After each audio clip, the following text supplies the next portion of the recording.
তো চলে এলাম নতুন আরও একটা ভিডিও নিয়ে। কেমন আছো তোমরা সবাই? আজকের আমার এই ভিডিওতে সকলকে স্বাগত জানাই। আশা করছি সকলে খুব ভালো আছো আর সুস্থ আছো।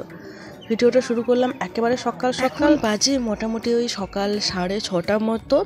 হালকা হালকা রোদ উঠছে, বেলাটা অনেকটা বেশি বেড়ে গেছে, সেই জন্য সকালও হচ্ছে অনেক তাড়াতাড়ি। আগে সকাল হতো 7টার সময়, এখন 6টার সময় সকাল হয়ে যাচ্ছে। 6:30 বাজতে না বাজতেই রোদ কিন্তু উঠে যাচ্ছে। যাই হোক, ঘুম থেকে উঠেছিলাম অনেকক্ষণ আগেই, তো বিছানাটা আজকে ছিলই, তোলা আর হয়নি, বাইরের কাজেই ব্যস্ত ছিলাম।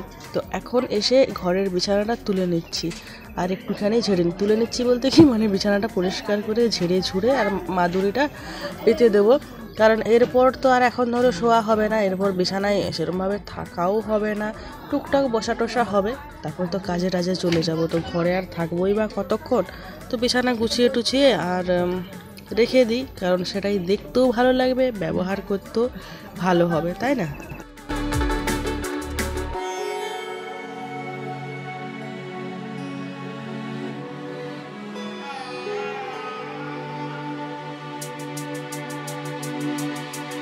সকাল সকাল একটা জিনিস এসেছে, সেই জন্য তাড়াহুড়ো করে যাচ্ছি। এইদিকে আমাদের রূপসার গোলে টুপুর চেপে আছে আর দেখছে কোথায় কি হচ্ছে যাচ্ছে। এদিকে তো কাকিমা জল ভর্তি করছে। আর কি জিনিস এসেছে সেটা চলো তোমাদের দেখাই, আর কি বলছে তার বক্তব্যটাও একটুখানি তোমাদের শোনাই, চলো। তো দেখো, এই যে এরকম একটা কার্ড আমাদের হাতে ধরিয়ে দিল। এইটা মানে লটারি সিস্টেম। কি বলছে, 100 টাকা দিয়ে লটারি কিনলে এইগুলো উঠবে কোনো না কোনো একটা জিনিস। আর কি সব বলছিল সেটা তোমরা শুনে নাও, কারণ কথাগুলো ভালোভাবে বোঝা যাচ্ছে। মার্কেটিং এন্ড সেল, মার্কেটিং ডিসকাউন্টে অফার চলে আসছেন। বিক্রি 100 টাকা টিকিটে কাটতে হবেন। Jio phone, ceiling fan, roti maker, inverter. Jio phone market দাম 1200 টাকা, ceiling fan 1300, roti maker 1500, inverter 2000। 1000, 1200, 1500, 2000 টাকা तक জিনিস লাগলে সেটা 100 টাকার মধ্যে ही পেয়ে যাবেন, টাকা লাগবে নি। अगर बाई चांस বেশি দামে কিছু লাগলে এলইডি টিভি লাগে যাব 32 inch, WiFi connected, full video call, internet system. Market दाम 16-17 টাকা আসবে।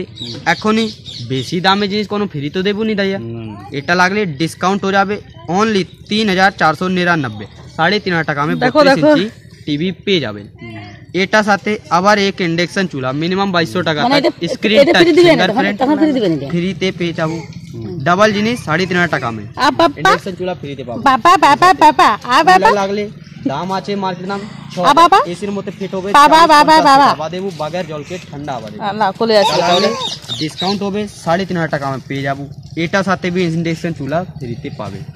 डबल জিনিস 3500 টাকা में পেয়ে যাবে। কিছু লস 1, 2, 3টা চুলে वाला ओवन লাগলে ইটালিয়ান মডেল মার্বেল টাইলস वाला অটোমেটিক সিস্টেম, লাইটার মাচিস মারতে হবে না, বাটন দাবাও খটাক से বাটন দাবাও খটাক से।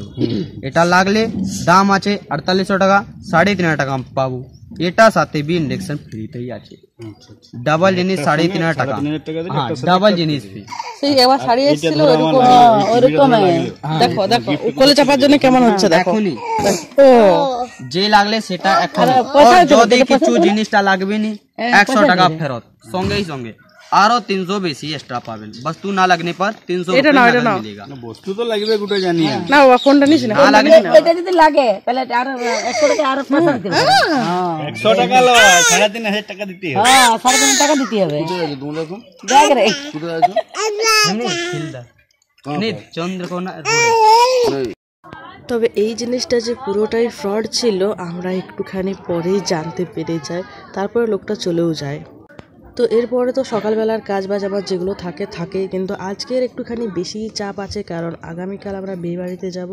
তো আজকে সব গোছগাছ করতে হবে, ব্যাগ গোছাতে হবে। তো সকালবেলায় রান্না বান্না চাপিয়ে দিয়েছি, তারপরে মানে ভাত চাপিয়ে দিয়েছি, তারপরে আমি এসেছি এইখানটা গোছাতে। এইখানে বেশ কিছু জিনিস আমার জড়ো করা আছে, যেগুলো হচ্ছে মানে দরকারি, কিন্তু মানে ডেলির দরকারের।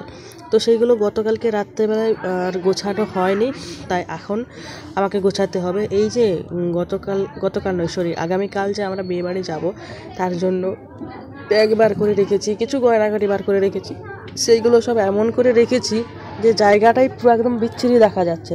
তো সেইগুলো একটুখানি গুছিয়ে নিচ্ছি, আর কাজে যাব তার জন্য ব্যাগটাও গুছিয়ে নিচ্ছি। আর হ্যাঁ, আমি যে কথা বলছি সাইড থেকে অনেক অনেক অনেক আওয়াজ আসবে, তো তার জন্য আমি ক্ষমা চাইছি, কারণ মানে আমি আছি একটা বাইরে, যে বিয়েবাড়ির কথা বলছি সেই বিয়েবাড়িতে এর মধ্যে এসে উপস্থিত হয়ে গেছে।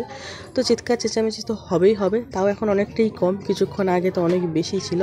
এখন ফাঁকা দেখে ভয়েসটা বসাচ্ছি, কিন্তু যেহেতু বিয়েবাড়ি সুতরাং ওই আশেপাশে চিৎকার তো হবেই, তার জন্য আমি ক্ষমা চেয়ে নিচ্ছি। আমার করার কিছু নেই, ঠিক আছে? এইভাবেই তোমাদেরকে ভিডিওটা দেখতে হবে, আমার কথাগুলো শুনতে হবে। যাই হোক, দেখতেই পাচ্ছ আমি এইখানটা গুছিয়ে নিয়েছি। আমি কেন জানি না, আমার মনে হয় এই জায়গাটা যদি পরিষ্কার পরিচ্ছন্ন গোছানো থাকে তাহলে আমার পুরো রুমটাই বেশ সুন্দর গোছানো বাগানো দেখতে লাগে, যেহেতু রুমটা ছোট। আর এইখানটা অপরিষ্কার অগোছালো থাকলেই তখন মানে পুরো রুমটাই কেমন যেন একটা মানে খারাপ লাগে দেখতে। হ্যাঁ, মনে হয় যেন রুমটা কত নোংরা, কতকাল গোছানো হয়নি, কতকাল পরিষ্কার হয়নি সেরকম। কিন্তু এই জায়গাটা যে গোছাতে অনেক সময় লেগেছে সেরকম নয়, 10-15 মিনিটই কাফি। যতই যাই জড়ো করে রাখি এই জায়গাটায়, 10-15 মিনিটের মধ্যে এখানটা ক্লিয়ার হয়ে যায়। তো ওই আর কি ক্লিয়ারটা করে নিলাম ঝটপট করে। তো এখন এসেছি পুকুর ঘাটে। আমাদের পুকুরের অবস্থাটা দেখো খারাপ, মনে হচ্ছে দেখে যেন শ্যাওলা পড়ে গেছে, কিন্তু এগুলো শ্যাওলা নয়। এইগুলো কি তোমাদের দেখাবো একটুখানি পরে। তার আগে দেখাই যে হাঁস, এই হাঁসগুলো কাণ্ড কারখানাটা একবার দেখো। মানে আমাদের পুকুরে তো শামুক রয়েছে, সেই শামুকগুলো সব হাঁসগুলো বসে বসে বসে নয়, মানে হাঁসগুলো এসে আর সব খেয়ে শেষ করছে। এই যে দেখো হাঁসগুলো পুরো একদম ডুব দিচ্ছে, ডুব দিয়ে জলের তলার থেকে শামুকগুলো কুড়োচ্ছে আর খাচ্ছে। তো টোটাল 5টা হাঁস আছে, আর হাঁসগুলো পুরো চড়ছে। এগুলো আমাদের পাশের বাড়িরই হাঁস, আর আমাদের পুকুরের যে পাশের পুকুরটা রয়েছে সেখানেই চড়ে, কিন্তু মাঝে মধ্যে এই আমাদের পুকুরটাতে চলে আসে। আর এই করে আমাদের পুকুরটা হয়ে গেছে নোংরা। হাঁসের কারণে কেন নোংরা হয়েছে, এই যে হাঁস চড়ছে, হাঁসের পালকে তো এইগুলো লেগে থাকছে। এবার এই পুকুর থেকে যে পুকুরে যাবে, মানে হাঁস তো আর এক পুকুরে থাকে না, এই পুকুর থেকে সেই পুকুর, সেই পুকুর থেকে আরও একটা পুকুর, তার পুকুর থেকে তার উপরের পুকুর, একটার পর একটা পুকুরে চড়েই বেড়ায় সারাদিন। তো ওই করে ওদের গায়ে যে নোংরাগুলো লেগে থাকে, ডোকাপানা, বিশেষ করে ডোকাপানা, তো যদি একটা পুকুরে গিয়ে ঢুকেছে একদিনের মধ্যে পুরো পুকুর একদম ভর্তি করে দেবে। তো সেই আর কি মানে ওই হাঁসের গায়ে থেকে এই পুকুর থেকে সেই পুকুর সব নোংরা চলে যায় আর কি, এই ডোকাপানাগুলো। আমাদের এই সাইডে পুকুর নষ্ট হওয়ার মেন কারণ হচ্ছে এই ডোকাপানা। একবার পুকুরে ডোকাপানা হয়ে গেলে তাকে পরিষ্কার করা মুশকিল, তারপরে যদি আবার এই রকম ডোকাপানা হয় তাহলে তো আরোই মুশকিল। এই যে দেখো আমি হাত দিয়ে দেখাচ্ছি, এগুলো তখন দেখে শ্যাওলা বলে মনে হচ্ছিল ঠিকই, কিন্তু দেখো এগুলো কিন্তু শ্যাওলা নয়। এই যে ছোট ছোট গাছ হয়েছে, আর বাদবাকি যে জিনিসটা দেখতে পাচ্ছ এইটা হচ্ছে মানে বীজের মতো, গাছের যে কোনো বীজের মতো। তো এই ডোকাপানা গাছগুলোর বীজ, এইগুলোর থেকে হয়তো বা গাছ হবে, তারপর পুকুরটা পুরো নোংরা হয়ে যাবে। কিন্তু এক্ষুনি যে অবস্থা হয়ে গেছে, পুকুরটার জল আর ব্যবহার করা যাচ্ছে না। বাসন মাজলে এই বীজগুলো বাসনের মধ্যে ঢুকে যাচ্ছে, বাসন 3-4বার করে ভালো জলে ধুলেও যাচ্ছে না, আর জামা কাপড় কাচলে তো সে যা অবস্থা হচ্ছে তা হচ্ছেই। মানে পুকুরের জলটা পুরোপুরি নষ্ট হয়ে গেছে। দেখো দেখে মনে হচ্ছে শ্যাওলা, কিন্তু হাতে তোলার পর বোঝা যাচ্ছে যে এগুলো বীজ হয়েছে আর কি। তো এইগুলো এরকম বীজেই থাকবে, নাকি এই বীজের থেকে গাছ হবে, এই যে ছোট ছোট গাছগুলো, সেইগুলোই হচ্ছে এখন ভাবার বিষয় আর দেখার বিষয়। কাকুকে তো বললাম, কাকু বলছে যে এই বীজগুলোর থেকে গাছ হবে, গাছ হয়ে গেলে তখন পরিষ্কার করা যাবে। আর এই বীজগুলো পরিষ্কার তো করা যাবে না, কারণ যখনই জলটা ঘাঁটা হবে কিছু কিছু বীজ তো নিচেই চলে যাচ্ছে। আর এই বীজগুলো তো মানে এমনি কোনো জাল টাল দিয়ে করে আর মশারি বা এই ধরনের কোনো কিছু দিয়ে ছেঁকে তোলা যাবে না। তো এখন আমরা এই পুকুরটা নিয়ে রয়েছি মহা সমস্যায়। পুকুরটা গোটাটা হয়ে গেছে সবুজ। তো এখন আমি এসেছি আমার জিনিসপাতি টুকটাক গোছগাছ করার জন্য। তো বিয়েবাড়িতে যাব, তোমাদের আগেই বললাম। তো বিয়েবাড়িতে যাওয়ার জন্য আলমারির থেকে গয়নাগাটি তো বার করেছি, শাড়ি টাড়ি বার করেছি, এখন গয়নাগাটিগুলো সব বার করে নিয়েছি একসঙ্গে। এবার সেইগুলো আলাদা আলাদা করে গুছিয়ে রাখছি। যেমন ধরো এই প্লাস্টিকটাই আমি শুধুমাত্র আমার যতগুলো কানের যা নেওয়ার সেই কানেরগুলো নিয়েছি, মানে একটা একটা করে কানেরগুলোও ভরিয়ে নিচ্ছি। এগুলো তো আমি ধরো আলমারি বলতে আমার এই শোকেসটা, তো এই শোকেসটার থেকে বার করে আমি মেঝেতেই রেখেছিলাম। এখন একটা আলাদা আলাদা প্লাস্টিক নিচ্ছি, আর আলাদা আলাদা প্লাস্টিকে আলাদা আলাদা করে জিনিস ভরছি। যেমন একটা প্লাস্টিকে কানেরগুলো, আরেকটা প্লাস্টিকে গলার হারটার এই সব জিনিস, আরেকটা প্লাস্টিকে চুল বাঁধার সব জিনিস। মানে এই রকম করে নিলে না অনেক সুবিধা হয় আর কি। তাড়াতাড়ি খুঁজে পাওয়া যায়।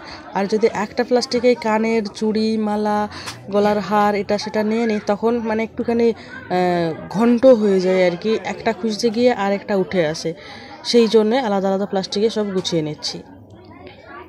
এরপর আমার এই হলুদ শাড়িটাতে ফলস বসানো হয়নি অত দিন ধরে, আজ প্রায় 2 মাস আগে শাড়িটা আমি পিকো করে আর ফলসটা কিনে নিয়ে এসেছিলাম, ফলস পাড়টা, কিন্তু সেই ফলস পাড়টা আর বসানো হয়নি।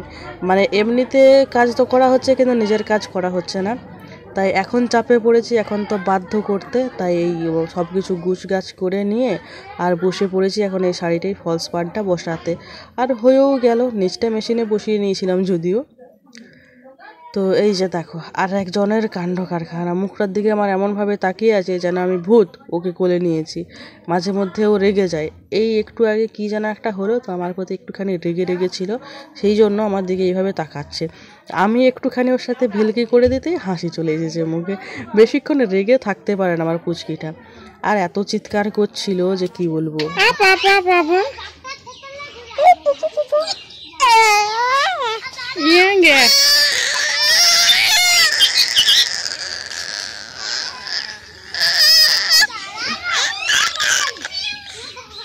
দেখো দেখো ওইদিকে আবার কুটু ম্যাও করছে, ও থুতু ছিটকাচ্ছে।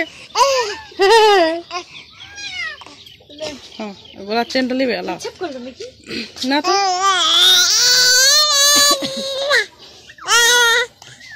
পাপা পাপা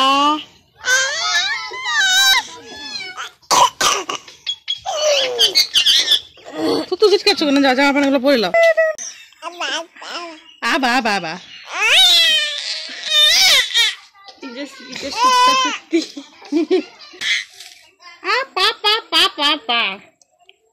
কুটু কই বেটু, কুটু কুটু কই, কুটু কুটু কোথায়? হ্যাঁ কুটু, ওই যে দেখো কুটু কই, কুটু কুটু কই?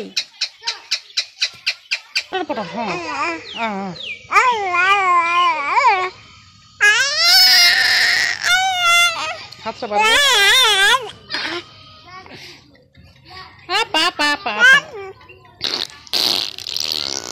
দেখ দেখ ছানার বদমাশি দেখ, থুতু ছিটকায় ভর্তি করে দিচ্ছে।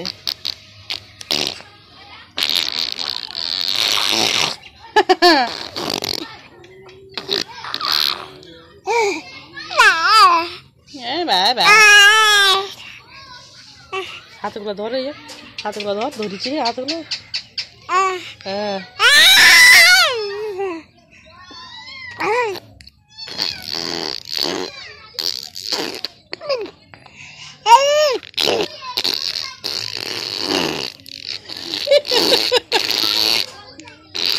কি বদমাস হয়েছু তুই? হ্যাঁ বাবা কই, বাবা কই?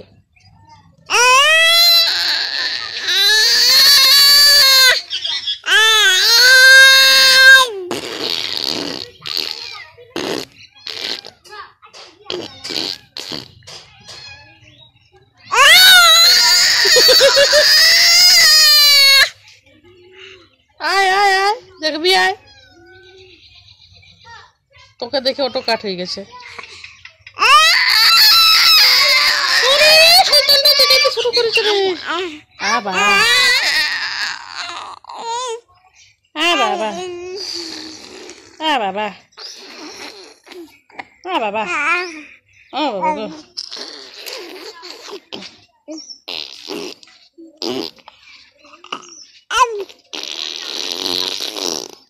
থুতু ছিটকাস না তো, দেখেছো দেখেছো ফোনটা আমার ভরে গেল থুতুয়ে। তো আজকে সন্ধ্যাবেলায় ভাই নিয়ে এসেছিলো হচ্ছে পিৎজা, এই যে দেখো ছোটো পিৎজাটা নিয়ে এসছে একদম, আর এই ছোটো পিৎজাটার দাম শুনলে মাথায় হাত চলে যাবে। মানে এই ছোট্ট এতটুকুনি একটা রুটির সাইজে, তার থেকেও হয়তো ছোটো সাইজের পিৎজাটার দাম হচ্ছে 60 টাকা।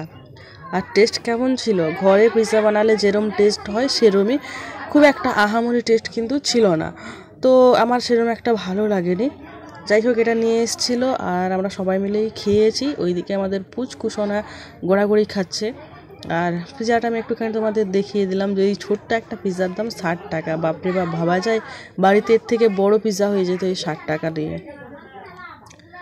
তো সমস্ত কাজ বাজ সব করে রাত্রেবেলায়, মানে এখন কটা বাজে, রাত্রে 10:30টার সময় আমরা বসেছি মেহেন্দি করতে। রাখি আমার হাতে মেহেন্দি করে দিচ্ছিল। তো বেশ ভালোই হলো, বিয়েবাড়ি যাবো, মেহেন্দিও হয়ে গেল। তো আজকের ভিডিওটা এখানেই শেষ করছি। কেমন লাগলো আজকের এই ভিডিও অবশ্যই কমেন্টে জানিও। আশা করি ভালো লেগেছে। ভালো লাগলে একটা লাইক করে দিও, আর অবশ্যই চ্যানেলটা সাবস্ক্রাইব করো। দেখা হচ্ছে খুব শীঘ্রই নতুন আরও একটা ভিডিওতে। আর বিয়েবাড়ি তো যাচ্ছি, তো বিয়েবাড়ির ধামাকাদার ভ্লগ আসতে চলেছে, তো তোমরা অবশ্যই কিন্তু দেখতে থাকো। আজকের মতো টাটা, গুড নাইট।